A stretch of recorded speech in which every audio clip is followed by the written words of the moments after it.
E aí pessoal, tudo bem? Vamos iniciar aqui o estudo de mais um pronunciamento técnico extremamente importante para provas de contabilidade avançada, que é o CPC 27, que trata de imobilizado, tá ok? Então vamos logo olhar aqui na tela a respeito dessas disposições a respeito do imobilizado, né?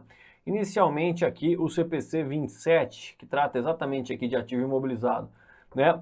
Ele trata dos principais pontos a serem considerados na contabilização de um ativo imobilizado, obviamente, né? Ou seja, a forma que eles são reconhecidos, né?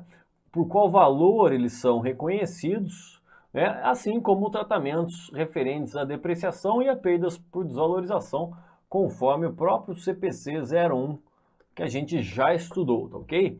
Então, basicamente o que a gente tem que dominar, né? O que a gente tem que dominar a respeito do imobilizado, que é extremamente importante, são os elementos do custo de um imobilizado. Afinal, um imobilizado ele é reconhecido inicialmente no ativo da entidade ao seu custo, e a grande dificuldade é saber mensurar esse custo, quais são os componentes deste custo. Então, basicamente, né?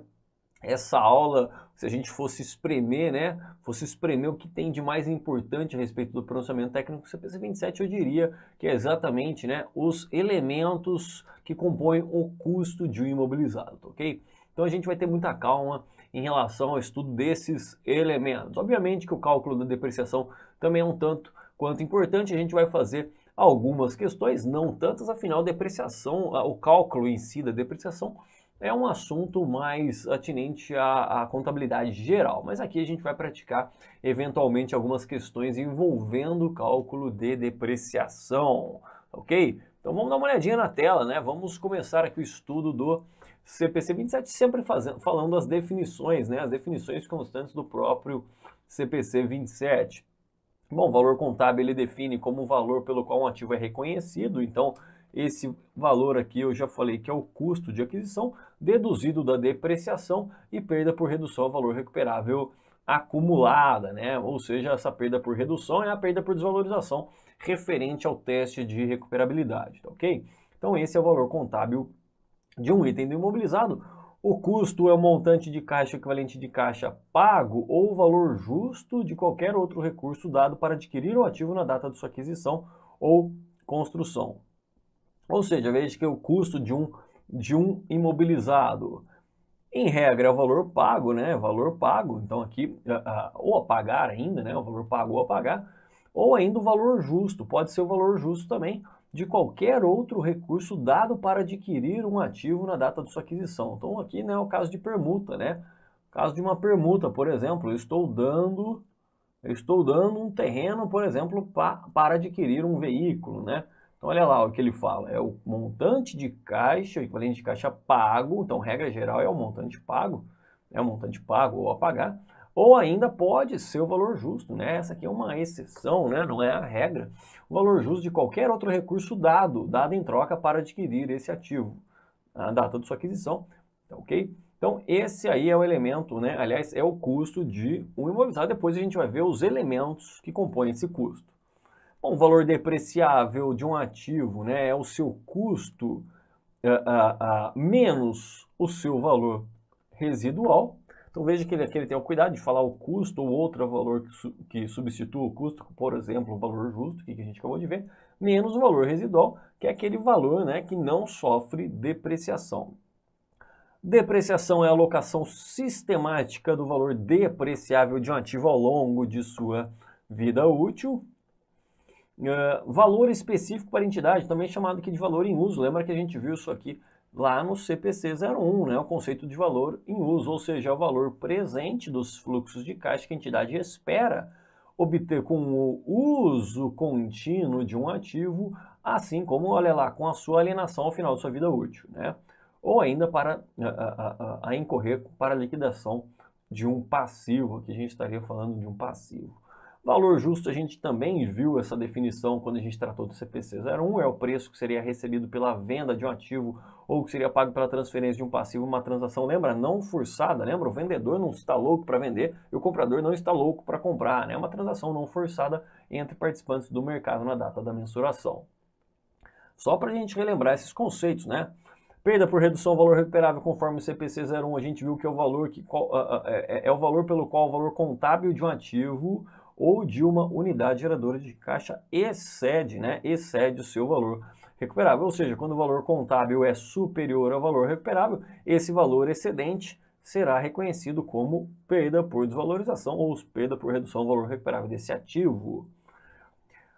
Valor recuperável, conforme a gente viu também no CPC 01, é o maior entre o valor justo menos os custos da venda e o valor em uso. Lembra que a gente viu isso aqui na aula passada. Então, olha só, né, como é importante a gente conhecer os elementos do CPC 01 para tratar do CPC 27, que trata de imobilizado, assim como o CPC 04, quando a gente tratar de intangível, né? O CPC 01 não por acaso a gente viu primeiramente. Valor residual é o valor estimado que a entidade obteria com a venda do ativo após deduzir despesas estimadas com essa venda, caso o ativo já tivesse, né, lá ao final de sua vida útil. Esse é o valor residual, lembre-se que é o valor que não sofre depreciação. E o conceito de vida útil, extremamente importante, né? Extremamente importante. Vida útil é o período de tempo durante o qual a entidade espera utilizar o ativo ou ainda, né, o número de unidades de produção ou de unidades semelhantes que a entidade espera obter pela utilização do ativo. Então perceba que quem define a vida útil é a própria entidade. Ela espera, veja que ele está falando ali, ó, vida útil é o período de tempo durante o qual a entidade espera. Então, quem define a vida útil é a entidade. Pouco importa qual que é a vida útil recomendada pelo fabricante, qual que é a vida útil prevista pela legislação fiscal, pouco importa. O que importa é o período durante o qual a entidade espera utilizar aquele item, ou seja, ela espera utilizar aquele item durante X anos, essa é a vida útil. E dentro dessa vida útil, que ela própria definiu, ela vai levar em consideração vários fatores que a gente vai estudar mais à frente, tá ok? Então cuidado aí, porque as bancas têm tentado confundir o aluno concedendo a vida útil prevista pela legislação fiscal e a vida útil econômica, que é aquela definida pela própria administração. Qual que você vai utilizar? Aquela definida pela própria administração.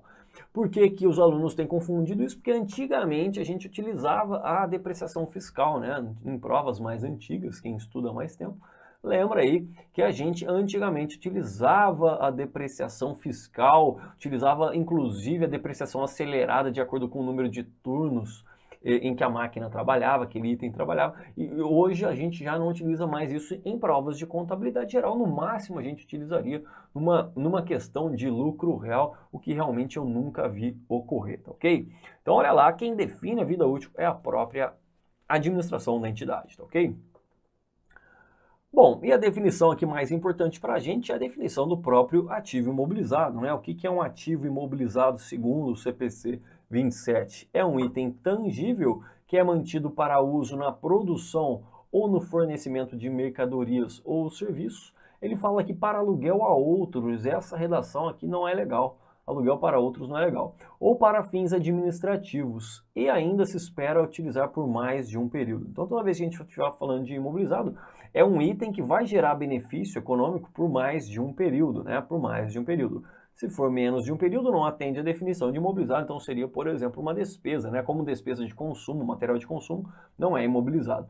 Então, cuidado, olha lá, ativo imobilizado é um item tangível mantido para uso na produção ou fornecimento de mercadorias, né? Na produção ou no fornecimento de mercadorias ou serviços, para aluguel a outros ou ainda para fins administrativos, como um computador lá para fins administrativos, uma estante, né? Enfim. Então, pode ser tanto um item utilizado na produção, por exemplo, na indústria, máquinas e equipamentos, né? Pode ser ainda aquele item que foi utilizado para fornecimento de mercadorias ou serviços, por exemplo, pode ser um veículo, né? Usado para transportar essas mercadorias ou para realizar esse serviço, tá? Agora, esse aluguel a outros aqui que realmente eu quero conversar com você, porque essa figura aqui de aluguel a outros aqui foi muito mal escrita. A ideia aqui é aluguel a pessoas ligadas. Então, vou riscar aqui a outros, vamos colocar aqui ó, aluguel, né? Aluguel a pessoas ligadas à entidade. ligadas à entidade. Por que isso? Porque quando a gente estudar o CPC 28, que trata de propriedade para investimento, a gente vai ver que propriedade para investimento é exatamente aquela propriedade que é mantida pelo proprietário para valorização ou para aluguel. Para valorização do capital ou para aluguel. Por exemplo, uma entidade, né, adquiriu um terreno e ela adquiriu aquele terreno, por exemplo, num condomínio onde ela acha que aquele terreno vai valorizar. Então aquilo ali é um ativo não circulante em investimentos, aquele terreno, afinal, ele adquiriu apenas com o intuito de valorização, como especulação, né? A mesma entidade pode adquirir um apartamento com o intuito de aluguel a terceiros, né? Por isso que esse a outros ficou mal colocado aqui. Quando ela adquire um apartamento, uma entidade para alugar a terceiros, pessoas que ela nem sabe quem é, não trabalham com ela, né? Não trabalham para a entidade. Terceiros, qualquer pessoa que chega lá para alugar, ela vai alugar. Esse apartamento que está sendo alugado a terceiros, ele é classificado no ativo não circulante de investimentos como uma propriedade para investimentos. Então a figura do aluguel a gente tem que ficar muito atento, né? Então aqui já é o primeiro ponto que a gente tem que ter muita atenção.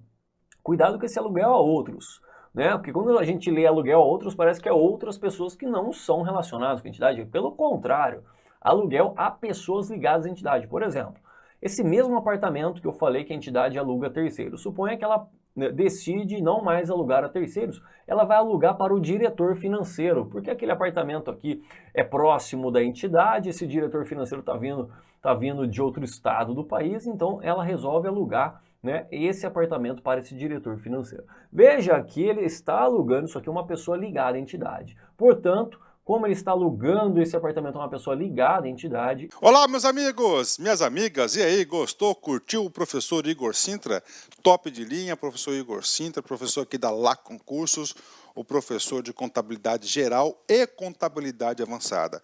Quero fazer um convite muito especial. Primeiro, para você concluir a gravação dessa aula, você terminar essa videoaula, porque você assistiu apenas um pequeno pedaço da totalidade da aula. Eu quero dizer para vocês o seguinte, que nós aqui da Lá Concurso, nós temos um super projeto de Cefaz Brasil, é isso mesmo. Todos os concursos de Secretaria de Estado de Fazenda, nós aqui da Lá Concurso, nós estamos preparados para te atender.